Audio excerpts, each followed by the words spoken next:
Tapos may sabi pa. May sabi? May asawa? Walang asawa. Pero may anak. Ah! Bro! Tinamaan ka. Alam mo bro, may isa na magiging natin. Kasi punta na.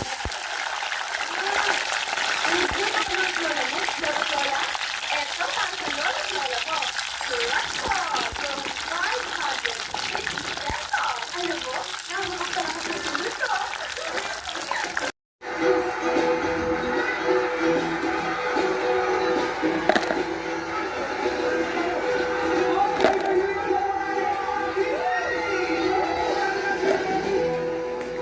Ato, ito na yung boto nyo.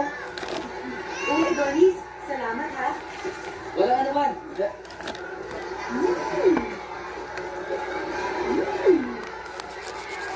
Ang sarap! Alam mo, parang natikman ko na to. Sino ba nagluto nito? Tita mo, lola mo, o nanay mo?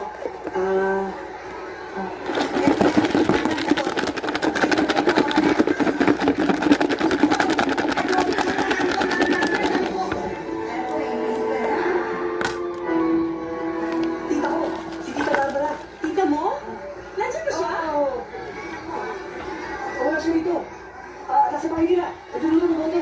Ay, tamang-tama. Naku, pwede ba siya pumunta sa bahay namin? Para makapagpaturo ako nito magluto. Kasi ang sarap talaga eh. Tita Barbara. Tita Barbara. Tita Barbara. Saan naman ang mga tita ng tita na gano'ng kadalian? Bro, lagot ako nito eh. Tulungan mo naman ako. Ganito ang gawin mo subukan mo sa Divisoria, baka may buy one take one doon. Bro, hindi ako nagbibiro. Kailangan ko nga tulong mo eh. Sa Periaan, o kaya sa Comedy Bar. O kaya, manawagan ka sa radyo, tapos hanapin mo yung mga tunay na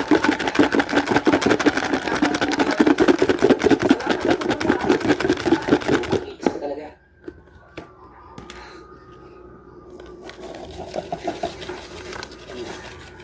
Tulungan naman ako, Tita Barbara.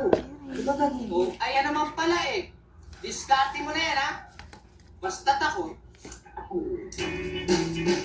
I have a day.